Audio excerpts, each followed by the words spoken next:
Hello, retail enthusiasts. Welcome to my presentation. My name is Sriram. This presentation is related to understanding the real-time ETL data warehouse project. Without wasting time, let's start the music. So first slide, let us understand how a project start or project requirement. Okay. I have a bank here. I hate bank. Okay. These banks deal with several types of accounts, loans, contracts, and other types of data. Let us see the type of details we have. Okay. So accounts it maintains, including but not limited to deposits, savings, current, equity, check-in, and also maintain loans, home loan, personal loan, vehicle loans, commercial loans, and also maintains contracts, debt, derivatives, and other related contracts. Let us see my bank, I hate bank, also has sub entities or sub corporates. It's like child entities of the I hate bank. I'm the CEO. Okay. So I hate loans, I hate finances, I hate enterprise. These three are child of I hate bank. So that's why these are called internal parties because I hate all of these. I'm the CEO.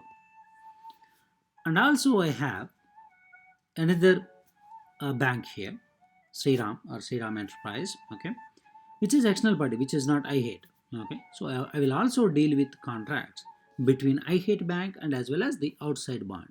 So that's why these outside bank is or broker or some other enterprise is called external party.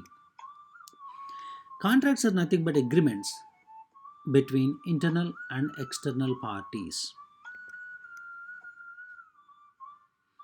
Let us see why we need a data warehouse. Okay, so I hate bank, as I told you, I'm the CEO and I have the board of directors, CEO, COO, managing director, executive vice presidents, and vice presidents. All of those are the board of directors here.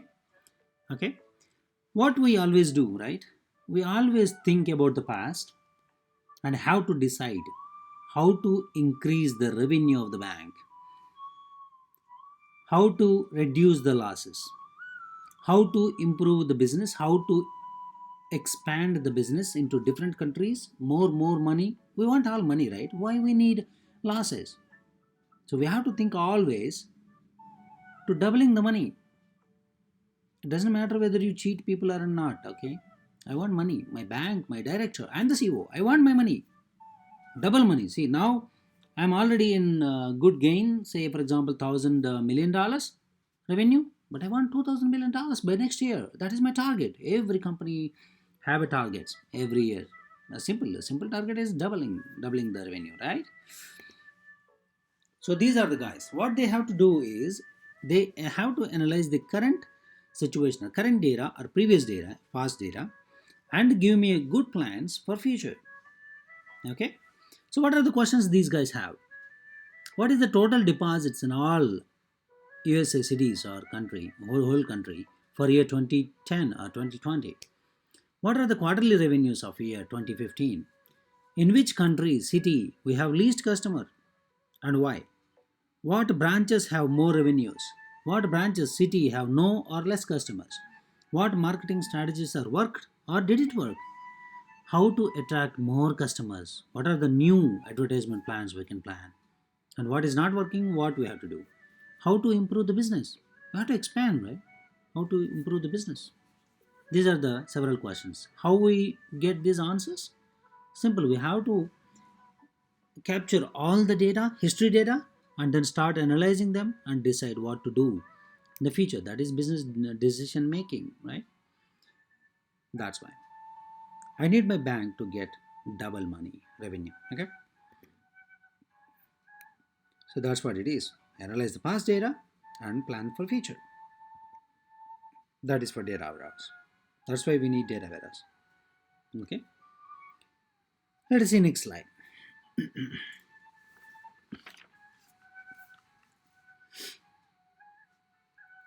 Let us see here what types of sources we have and where we are getting this data or bank data. Okay, basically every company usually have one or more core systems which maintains all the data will be centralized, and basic data and core data will be there, and all other sources data which we take it or feed it to data warehouse has to match with the core system data. Okay, so my I hate bank has I hate corporate system, that is our more core data is staying there. Okay, I have MTDB, nothing but monthly transaction database in Netezza database. First one IHCS is in Oracle. This one is Netezza. And I have Mongo. It's not Mango. MongoDB, MDB, master data resides in there. And I have C data called customer data from Salesforce. I will also get the data from LPS, that is loan processing system or proc system, which is in Teradata. And I have DBDH. This is Hive, big data Hive, which gives me daily transactions data. And also I have CDS, which is JSON file format. What is CDS? Contract data source. So the name is CDS. And I have two CSV files which are coming from ISO site for country and currency. I also get XML files for foreign exchange rates because my business is in multiple countries: Japan, USA, India, and all the stuff. That's why I need foreign exchange rates also, so that I can see how much revenue I earn. Okay. So what type of data we have in here? Let us see at a glance. My bank, I hate bank. I'm the CEO. Account information, customer details, customer addresses, bank and bank branches address, currency information, country information, loan particulars, contract particulars, equity particulars, marketing info, foreign exchange currency info, and finally daily and monthly transaction details of each and every account or each and every customer, both. Okay. Let us discuss in the next slide data design model. So what is the model we generally think, and then what are the roles we have and the teams we have and the documentations we prepare. Okay, let us see here. As you know, this one is waterfall model. Okay, so that means first phase has to complete to go to second phase. After second phase only third phase will go. After coding only testing will go. After testing only production will go. So there is no way we'll go directly from coding to production. Okay, so this is waterfall model, but most of the companies nowadays using agile. Agile is simple. So instead of going with all project at a time, they will make individual equalized parts called modules. So each small module has to be started in the requirement analysis phase. Within 1 or 2 days, it has to give it to design. Within 2 days, it has to give it to coding. And then within 2 days, testing will go ahead, and then production will go. Phase 1 will go to production immediately. Okay, this is the way agile work. Okay, that is a faster mode. This is the actual basic model. We have to understand this one so that agile will be easy to understand. First is requirement analysis phase. The team is called business and data analysts. Okay, they gathers the requirement and creates business requirement documentation specifications based on the users, what the issues they have, and then how the business is working currently. These documents will be input for design guys, design data architect guys. Data architect guys creates data mapping specifications for the business requirement documents. They get it from business data analyst. Next phase is coding. Engineers starts coding based on the data mapping specifications, where we have clear understanding of sources and targets, where to load, what column has to go to which target table, and what is the business logic, and all those things will be there in the data architect phase. After that, we have a coding and technical design documents, including high level design document, low level design document, mapping documents, unit test documents, standard operating procedures for production team, run books for production team will be prepared here as part of coding phase. Next phase is testing. After completion of the coding, testing team will come into picture and start testing the code that engineers have been prepared. They will validate the code which should be working as required for the functional requirements.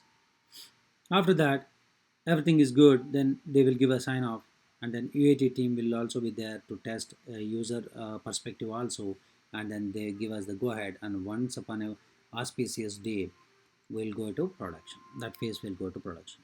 Okay. um, while testing, your developers will also get involved to clear the bug fixes if any, and then move it to production. Okay. Let us see data design model here. The same thing again we are discussing a little more information. Business data analyst, data architect, engineers, testers, and production support. Right. So business and data analysts gather the business requirements for all systems and document them for data architects. Data architects creates logical and physical designs with the design documents, mapping documents for coders, and prepare the the architecture, that is called blueprint for us. After that, engineers will start coding. Coders start developing ETL objects using ETL technology like Informatica and prepares the related documents, design documents, low level design documents, high level design documents, unit test document, run books, standard operating procedures.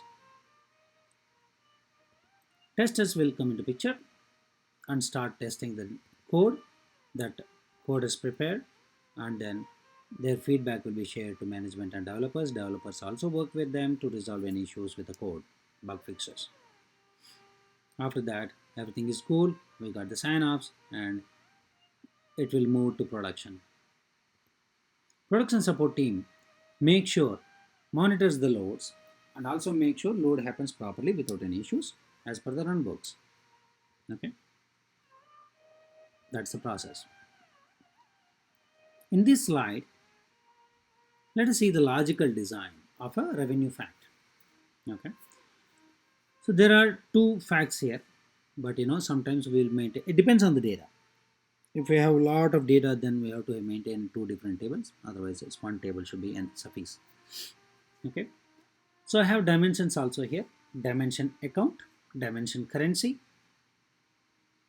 loan dimension, country dimension, party dimension, branch dimension, address dimension, customer addresses and branch addresses, contract dimension, bank dimension, and date time. That is important. The time also dimension. Okay. So this, what model do you think is this one, right? This one is star schema. This looks like a star. If you don't look it as a star, then I can't help. Okay. Let us also see another fact here, revenue fact. Okay, this is also logical design here, and we have same daily or monthly, either one fact or multiple facts. If you see this one here, I have a dimension account, dimension party. Party's dimension also has another dimension address is attached to it as a part of it, normalized structure. So dim bank, dimension bank also has a dimension branch here. That is also partition. That is also having the relational structure, foreign keys between dimension branch and dimension bank, and date time, dimension loan, dimension contract, dimension country, and currency as usual. Okay, this is like snowflake. That's why it's called snowflake schema. Okay, in my 15 years of experience, we never use a snowflake, so it's rare combination. But because if we have more data and more columns, dimensions usually have 200 columns, so that's why this will be hectic. The queries will run long, so business users don't have time to wait for the time. That's why Most of the time we don't use Snowflake schema. Let us see deposit facts physical design. Okay, so here also I'm maintaining daily and monthly separate fact tables. It can have single, as I told you earlier.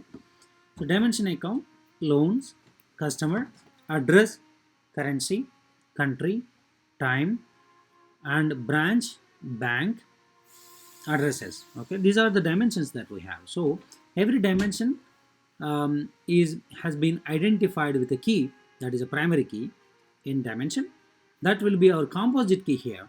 In our fact, our composite key has, our primary key has multiple dimension keys. That's why it's called composite key. It's not primary key. It's a primary key. It acts as a primary key, but it's called composite key.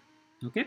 Why business month key is blue? That because the same time dimension will give daily key as well as month key. That's why I just separated them. Okay. And also here, as it is a fact table, we also need amount data, right? That is facts, metrics we have. So deposit amount, revenue amount, end balance amount, and type of things. Okay, these are the amounts we are calculating based on the account key, loan key, customer address, business date key, and currency key. Okay. After this one, if you want an aggregate fact, aggregate deposit aggregate fact can also be created. Depends on the requirement. If quarterly aggregate fact quarterly you want to know which branch has how much balance and the deposit amount or revenue amount. That's why you need aggregate fact separately. So after completion of the deposit load, you will go with a deposit aggregate fact load. So the keys all are composite keys here, which comes from the dimension. And also these are fact metrics. Okay, these are the amount fields are the facts. They're called metrics. Okay. Let us understand the end users. There are two types of end users here. Integrated transactional data users. They want all transactional data and they wanted to access only recent last month data only. They don't bother about the history. Need quickest turnaround to get results. Why they are bothering about these data, right? So if they need some data, then what they have to do? As we see earlier, we have a lot of source systems, right? So they have to gather from each and every source system and then they have to start consolidating. Some systems have different dates like DDMMYY. Others will have DD-MMYY. Others will have DD/YY and all those stuff, right? Different date and time formats. So our data warehousing is data integration as well as cleansing as well as formatting. So after formatting, they wanted one single source of truth type of database so that they can extract all data from only one database. And also they wanted it to be very faster to run a query instead of running multiple minutes, because they wanted only 1 month data, right? They don't want history. That's why we always maintain in this database, integrated database, only 1 month data. Okay, all history will be in data warehouse. So these data they wanted. So these integrated transactional data users wanted specific particular data which is normalized so that the query can be given results very fast. We also have business users. Intelligent for business intelligent decision, they will use all history data. So all transactional history data to analyze past and take decisions for future business growth. So let us see the data flow design of the project I called I Hate 360 because this is my project. That's why I name it as I Hate 360. Okay. So data categorized in this way: core data, account data, contract data, customer data, party data. Sometimes party and customer may be same, so they can maintain in the same table. Bank and branch data, and daily transaction data and monthly transaction data. This is the data that I'm going to get in this sequence we wanted to load. Let us see all source system at a glance. We have I Hate corporate system, which is core data, monthly transaction data, daily transaction data, master data, contract data, loan data, customer data, currency and country data from ISO, and foreign exchange rates. Why I showed that one again, right? That's because of this one. Here is the data flow design. Okay, so I have sources, all these sources here. IHS, IHCS, DBDH, MTDB, FXR, ISO, CDS, MDLPS, CD. Okay, these all data I have to integrate into stage. First I want to load the data into stage for a little formatting stuff. Once it is centralized in here, I want to move the data using all the business logic that are needed for integrated database.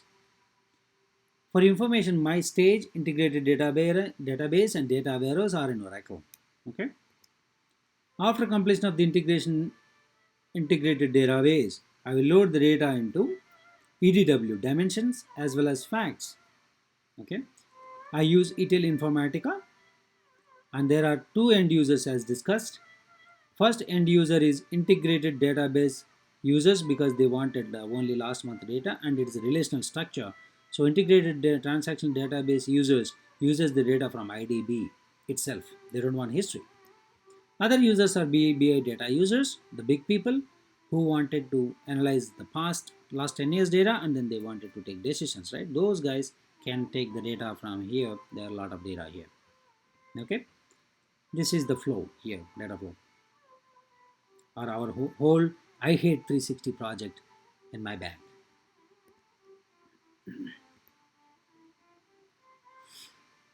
Let us see workflow design for I hate 360. Okay, workflow design usually uh, source system wise. So every source system has one workflow.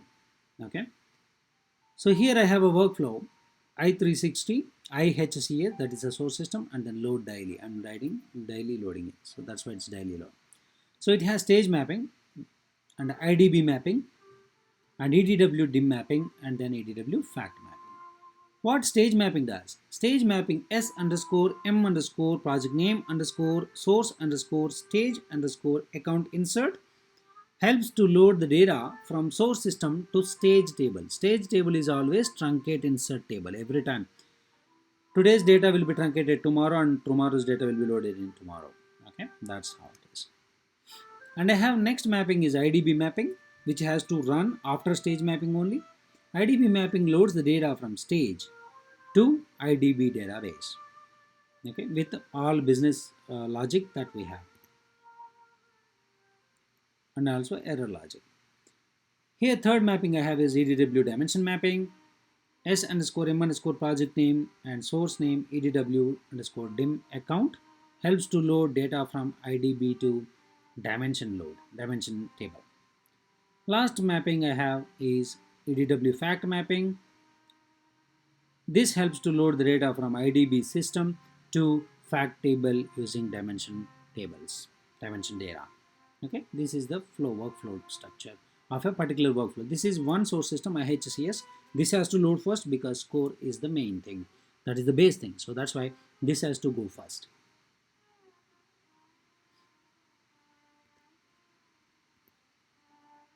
Let us see workflows again. Second slide. So these are the workflows I have created here. See, IHCS is the base one, core one that has to go first, and then I have created other workflows also because multiple team persons have been started developing it parallelly, so they have developed everything. Okay, so we have all the workflows. Now the question comes: what workflow has to run first, or what sequence that workflows has to go? Right? That's the question here. Everybody have the question at this stage. For to decide this one, you need to understand two things. One is load window. For project I hate 360. Usually data extractions from sources would be end of the day, right? End of the business day, right? All transactions will be completed in general by 6 p.m. of their time. But some systems, some source systems will allow back-end manual transactions or manual corrections after end of the day after all the transactions at the source system side. So may have their own way of validating today's data also. That's why they won't give us time to access 6 p.m. Okay. Some systems may start immediate taking the backup of the data, today's data, instead of the loss it. Okay. Instead they wanted to use it, instead of losing it, they just wanted to have a backup. once their load is done for the day. Some systems may work in different time zones, right? Even 6 p.m. is same for end of the day for every business, but different countries have different timing zones, right? So that's why that will also impact. So what is the load window? So every source system owner, sorry, spelling mistake, owner should give us time to extract full data of that business day from that source system. That time frame is called load window. So we have to go to each and every system and then ask by when you think your source system data is ready to be picked for I hate 360 data warehouse. So they have to give us a particular time frame, 7 p.m. or 8 p.m. or 9 p.m. or whatever they think their system is ready to pick up. Okay, that's the load window. Okay, that is one of the thing. Second one to understand is the dependency identification.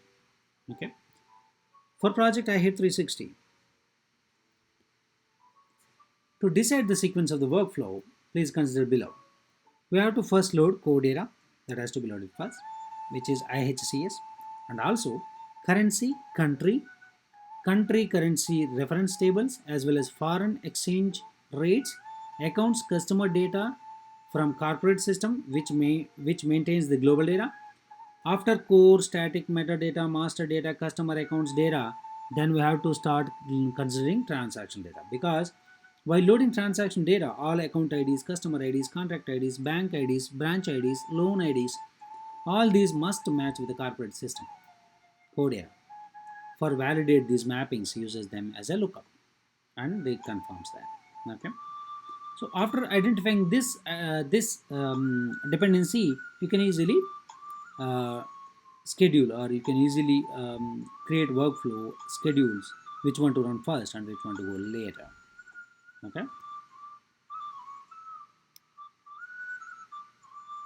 Let us see in a real-time example with the dependency identification. Okay. I have a transaction data something like this. I have a transaction ID, customer ID, account number, branch ID, currency code, country code, loan ID, bank ID. Cust ID, account ID, branch ID, loan ID, bank ID are the columns that has to have match with the customer data. I mean the corporate system. That's why our corporate system will be looked up for all customer ID, branch ID, and all this stuff, and then check whether data is available. If the customer ID is available and is valid, data will be loaded into our target table, IDB transaction table.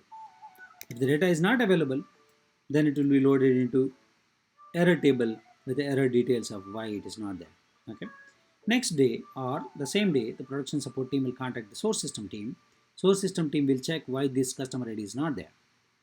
If it is invalid, then they will take off the record. If it is valid, then it will come tomorrow with an updated customer ID. Is it by mistake or something like that? So they will be corrected tomorrow and then they will be reprocessed. Okay.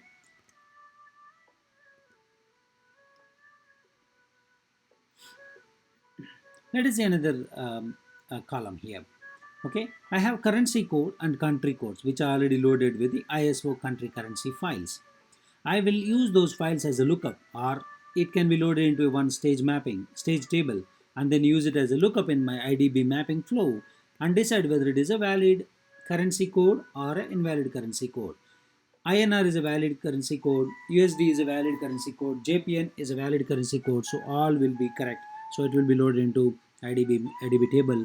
Whereas IND, say for example, I got a currency code IND. IND is not a valid currency code. Then it will go into error table with the proper details that IND is not a valid table or domain key error, because it's not present in the lookup, the domain key error. Okay.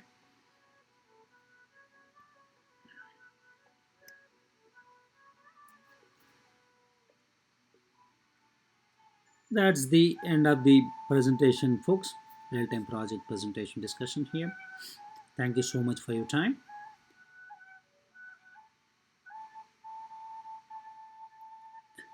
Have a good one, guys.